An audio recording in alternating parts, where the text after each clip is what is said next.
This is Naomi with Sword and Steel, and I have finally got my hands on one of these guys. There was a lot of snow for 8 days that closed up everything, so I couldn't get this one. Ooh, issue 450, January 2020. Is that interesting? Issue 450, they don't even have it written that it's January 2020. Cool, well, we know. January 2020 is issue 450. Let's enjoy it, shall we?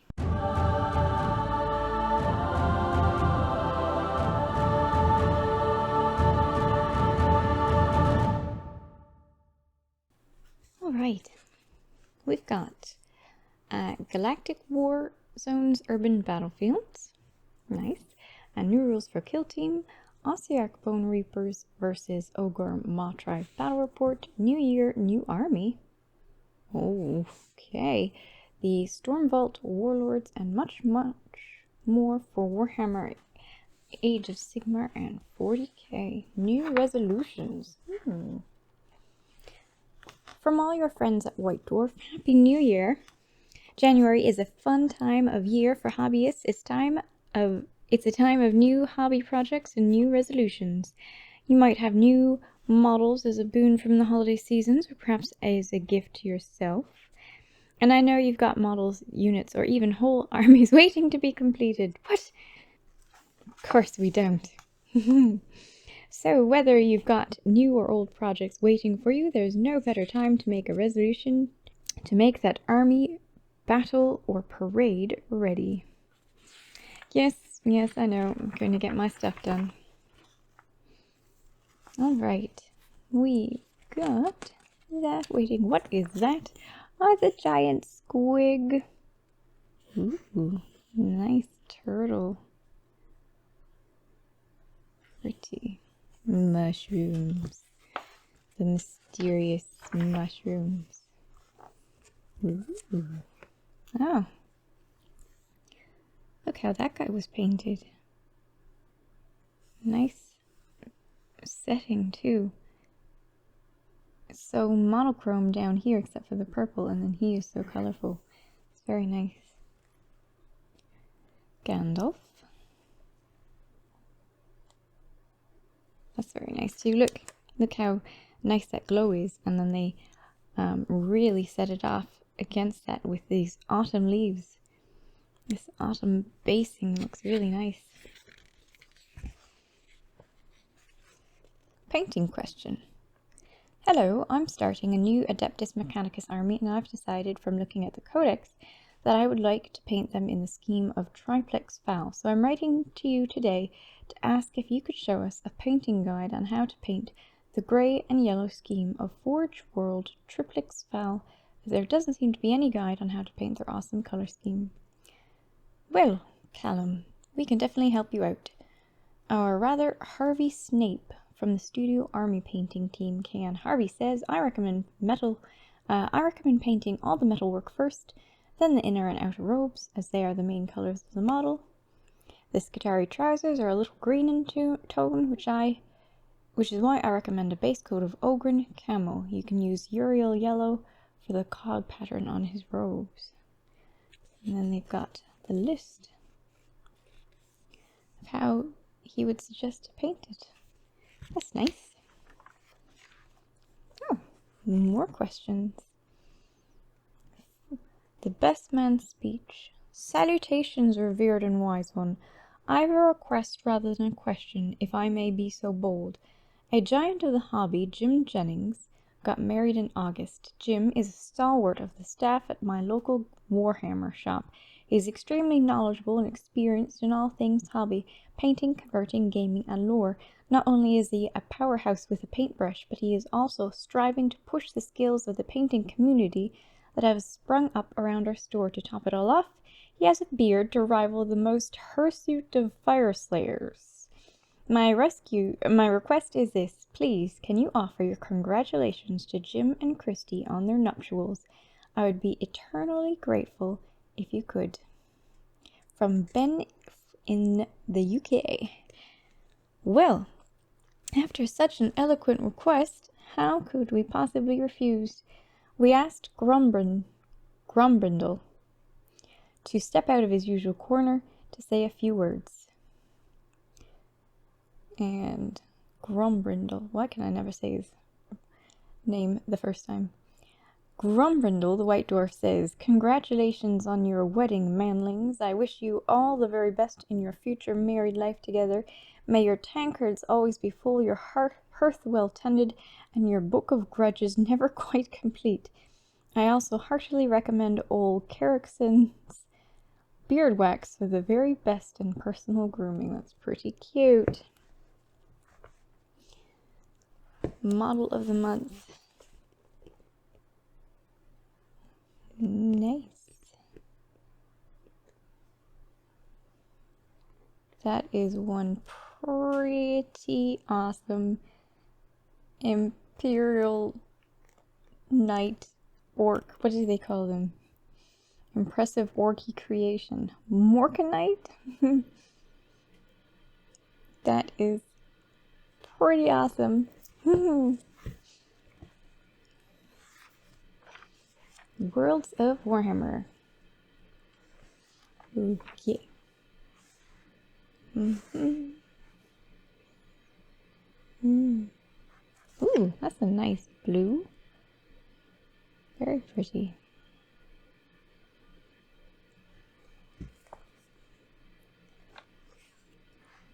In the grim darkness of the far future, there is only war, and this month's warfare takes the form of urban battlegrounds, new kill team demeanors, and a very ancient threat. So here we have kill team dispositions. Some kill teams earn fame or infamy for waging a particular style of skirmish warfare. Experts in their field, they have become notorious for fighting on their own terms, be they daring guerrilla fighters, fanatical zealots, or vicious headhunters.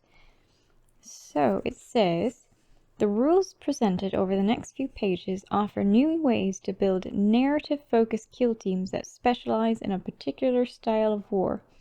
Each model in your kill team gains that disposition's keyword and access to a selection of new tactics that represent their style of fighting. Perhaps you've got an elite team of headhunting Drukhari raiders. Maybe you're fielding orcs with a penchant for stealth. It could be that your Tau are experts in guerrilla warfare. There are loads of options for creating your kill team's disposition. There are also 6 new missions to play. Okay, so there are 5 dispositions. We've got Ferocious, Guerrilla, Headhunter, Dread, and Covert. So, Ferocious.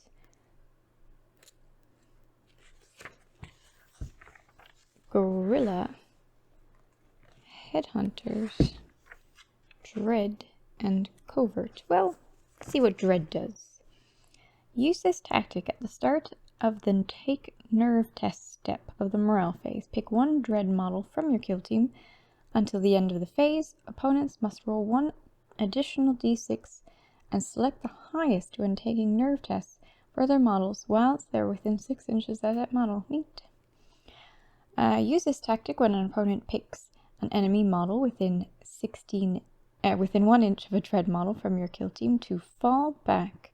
Until the end of the phase, that enemy model and all other enemy models within 1 inch of your model can fall back on a d6 roll of 5+.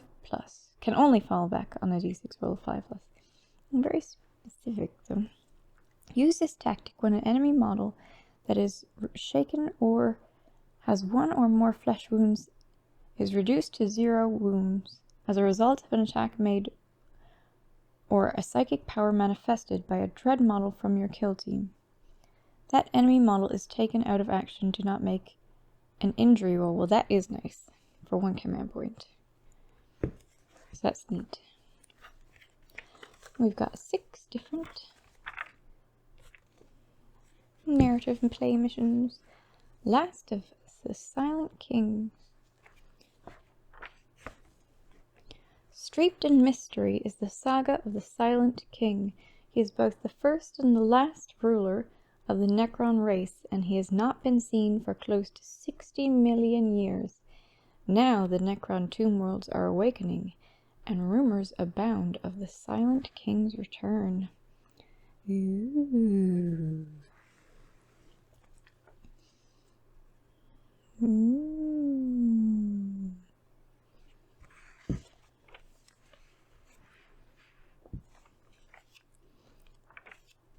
Urban Battlefields. Galactic War Zones is an ongoing series of articles showing you how to build and paint your Warhammer 40k armies based upon the planets in which they live and fight. Prepare yourself for ferocious street fighting because we're headed for the big city.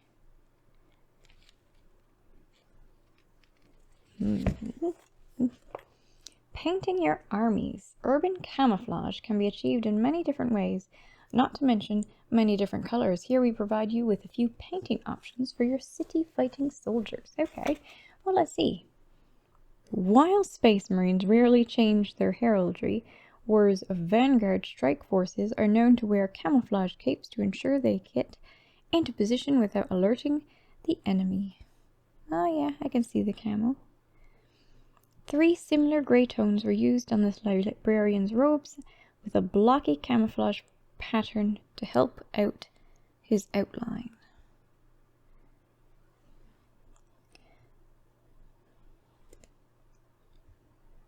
And you? The cool blue tones are carried over onto other parts of the model, such as the knob's fingernails and around his eyes, and complemented by his entirely unsubtle red top knot and glyph. Blood axes are the sneakiest of the orcs. And how are you sneaky? The dark, cool color scheme is complemented by the warm orange set markings, which act as an eye-catching spot color on the model.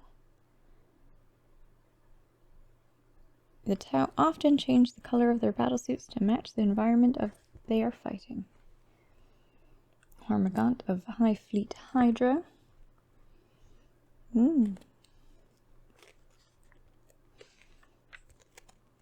Andrew Piles converted Ironfather Pharos into a tech marine for his Imperial Emperor's Havoc Space Marines, who specialize in urban warfare. Andrew cut the Iron Hand symbol from Pharos' shoulder pad and gave the model a new head taken from a Repulsor Executioner. The model's base uses parts from the original kit plus small offcuts from spare scenery kits.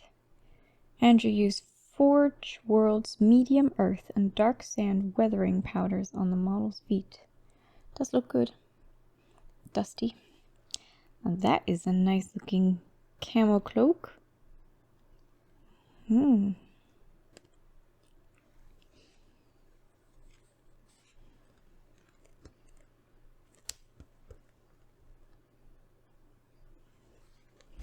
Nice.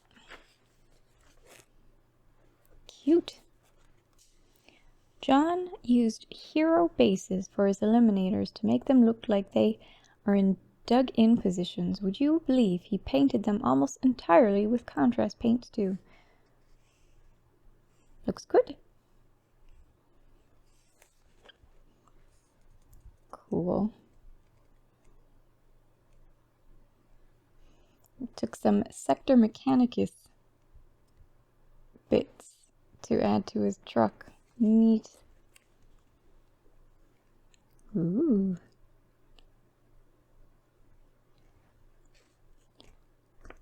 Forge World Miniatures designer Neil Roberts loves constructing elaborate bases for his miniatures, including for his Horus Heresy Mechanicum force.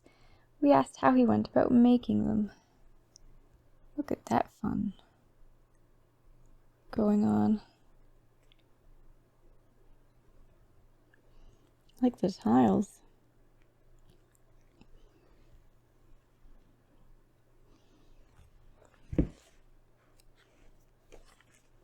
From the maelstrom of a sundered world, the 8 realms were born, and with their birth began a war to claim them.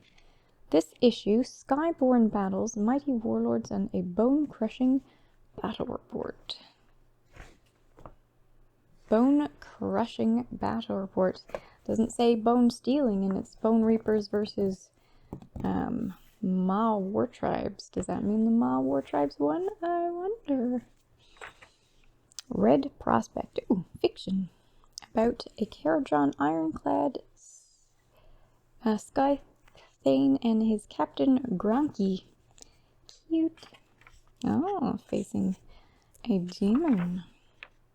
Oh, right, this guy. Right. Oh my goodness, there's probably new rules. Look at that. Yeah, I've got to try these out. What are the new... Alright, I'm just scooting by that. If you'd seen the previous December, this is one-on-one combat with 2 flying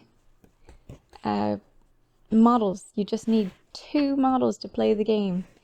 One on one side and one on someone else's side. And fight. Sounds very fun to me. And I am looking forward to see who's got rules. Okay. Lord Celestin on Star Drake. Drake Sworn Templar. Battle Mage on Griffin. A Free Guild General on Griffin. A Sorceress on Black Dragon. Dread Lord on Black Dragon. Achillean Leviathan. Achillean Alopex. Frostheart Phoenix. Flamespire Phoenix. Anointed on Frostheart Phoenix. Anointed on Flamespire Phoenix. Arcanaut. Oh, they've got so many. This is great. Arcanaut Frigate. Grunstock Gunhauler.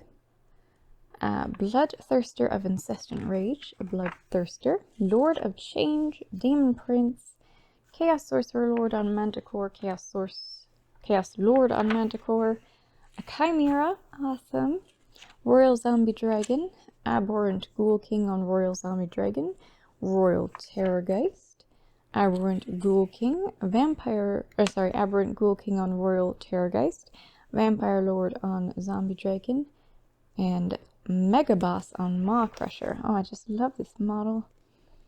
Look at that guy. Look at that guy. Yeah. Awesome. Whoop. Alright, so I've got to make some of this happen. I mean, it should be a nice, easy game, right? Just learning the new rules with 2 models. Okay, so Chimera.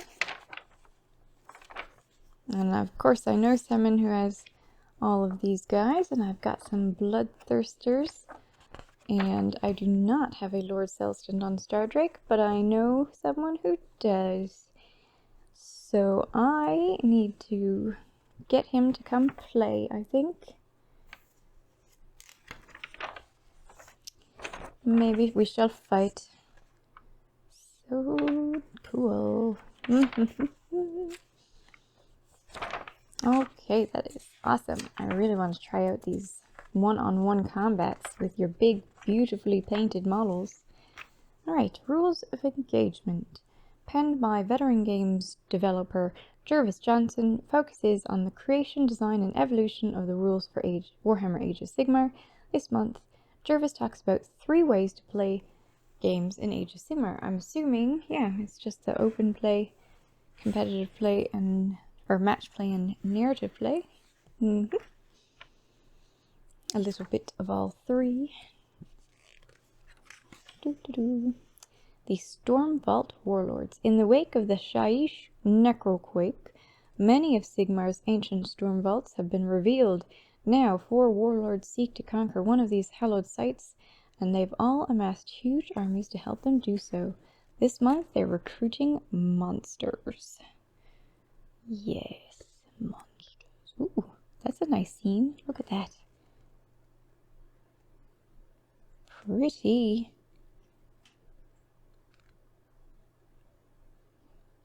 That's awesome. Ooh. Nice.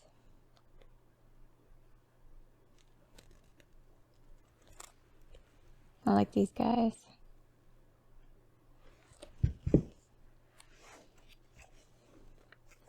Wow. I really like the color of this guy. I mean, he is entirely creepy, but his coloring is great. Morbidex.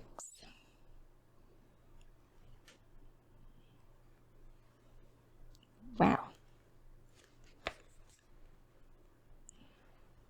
Fantastic. Creatures of sky and sea. Pretty phoenix. Yeah, I do like the turtle. Vicious turtle. Pretty. I like how they painted this. Very nice transitions.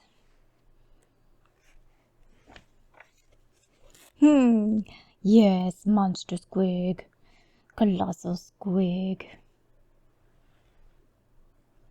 Cuties.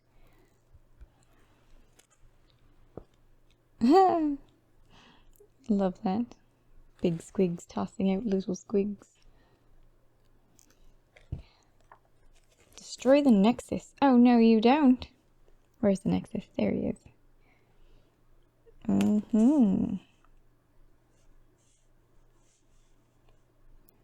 Just checking out the paint on Katakros, sorry.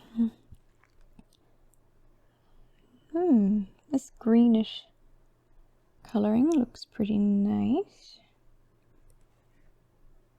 Oh, I like the coloring of these guys. All the red and white looks good.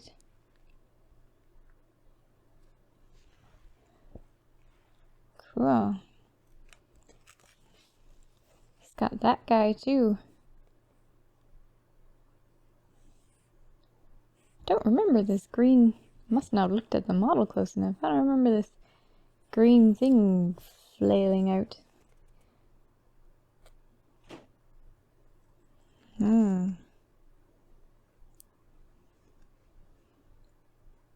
Cool. I won't reveal what happens in the battle report. The hills are alive with the sound of crunching bones. Oh. Beast grave. Fates intertwined. A daring rescue. Okay, new rules for Blackstone Fortress again. Okay.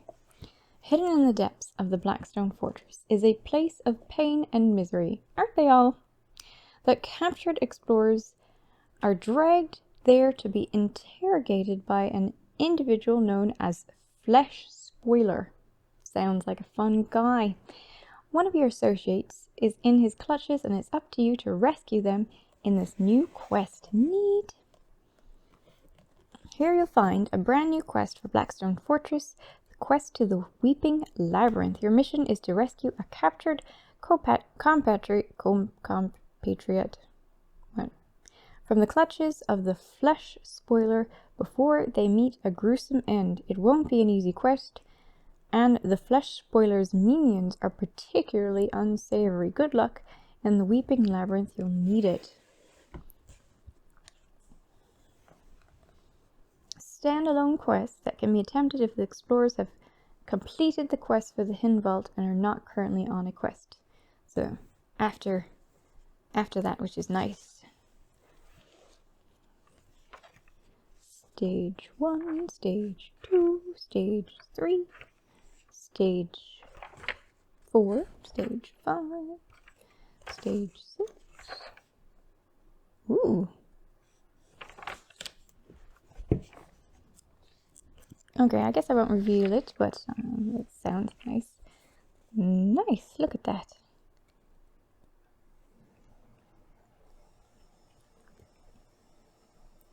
I really enjoy the painting of these models.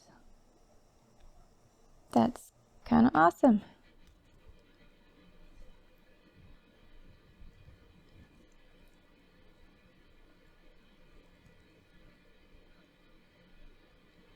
Alright, industrial bases. Alternative basing materials.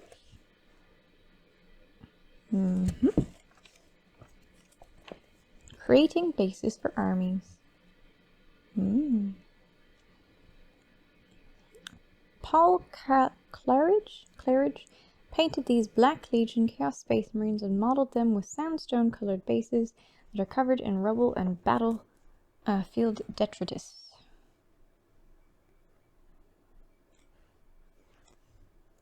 Nice.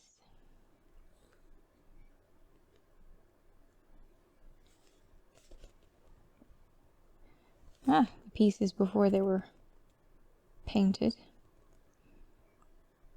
Very busy.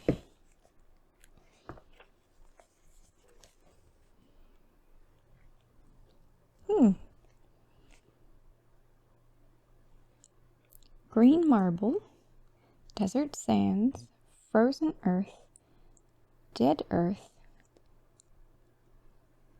river of souls, dead earth, rocks and algae. Ooh, look at that. Oh, neat. And what it looked like before it was finished. Green stuff. Nice. Oh. Okay, so I am definitely interested in how he did this. Look at that. Do you see that? Alright, the Necromancer. Lewis painted the Necromancer, also known as Sauron, for those who don't know, of course, to look like he's burning with an inner fire. He undercoated the model with Chaos Black, then used the same fiery colors shown below to create the fire effect. The only major difference was that he applied the colors to the inner portions of the model, focusing on the model chest and hands rather than the robes and bases as shown in the ring wraiths below. Right, so Sorceress Fire. The bases are such an integral part of Lewis's miniatures that he actually painted the glow effect coming off the bases first. Once he'd finished the object source lighting, he painted the rest of the ring wraiths using the colors to the right. Very cool. Alright, so he did it all in black, and then dry brushed Mephisto in red, dry brushed Evil Sun scarlet, dry brushed Troll Slayer orange, dry brushed Flashgits yellow, and washed with Griffhound orange. And then the night effect, the reflective light, he did a dry brush of Uthian grey, wash with Drakenhof nightshade, glaze with Shaiish purple, and a layer Ulthian grey. I really like that effect. Now that is pretty awesome. Oh, impressive. I've got to try that method out.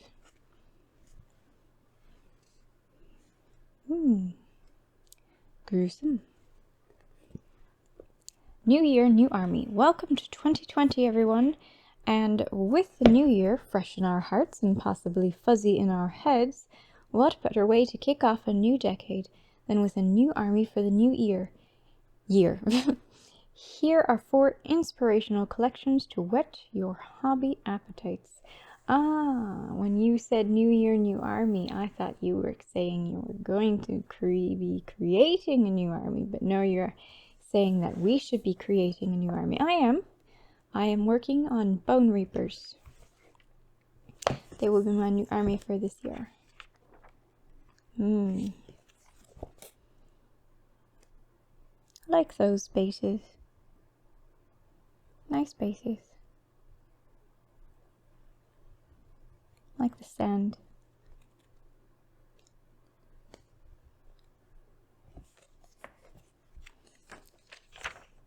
Red scorpions.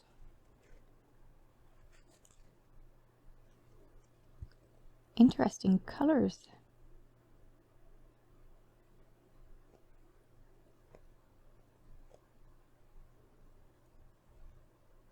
Nice.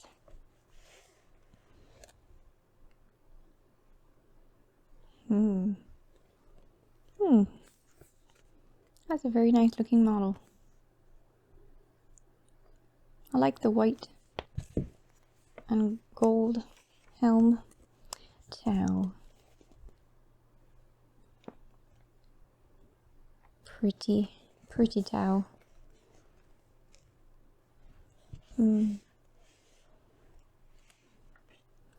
Raising the Westfold. I like how these were painted.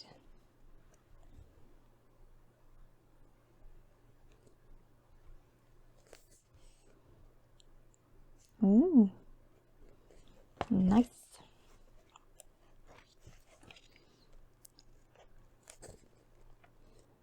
It has how they were painted. All the houses shown in this article are painted using the stages shown below. They are all undercoated with Chaos Black Spray first. The wood is base coated with Baneblade Brown, dry brushed with Carrick Stone, dry brushed with Rakarth's Flesh, washed with Agrax Earthshade, Athonian Camoshade, and Wildwood, I guess depending on where it is. And then the thatch was base coast with Morghast Brown, dry brushed with Terminatus Stone, washed with Nuln Oil and Seraphim Sepia, and dry brushed with more Terminatus Stone. Good looking model. Burnt out house.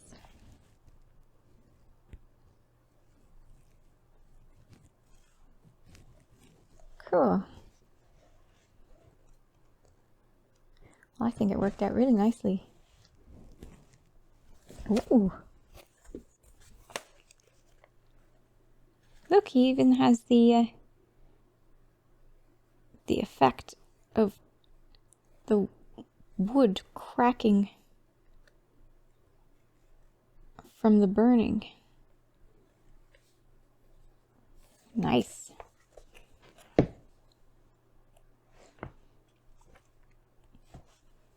Blood Bowl. Blood Bowl. Inside the studio.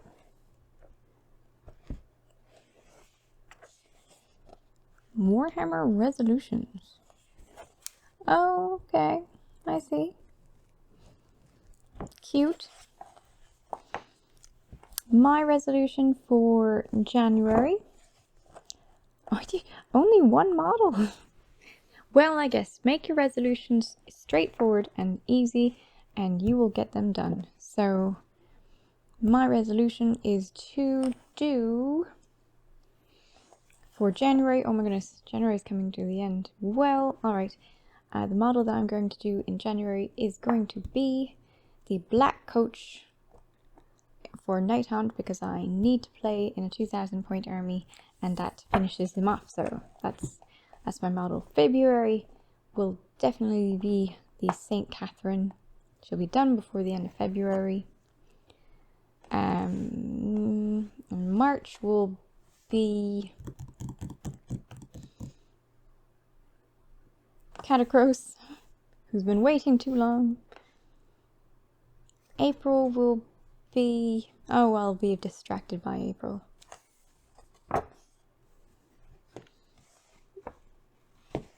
I'll fill it out.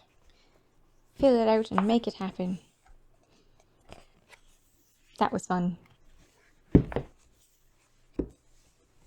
Thanks for watching. I would love to know what you liked most about this month's White Dwarf, what you're most excited about. And, well, I'll catch you later. Thanks. Bye.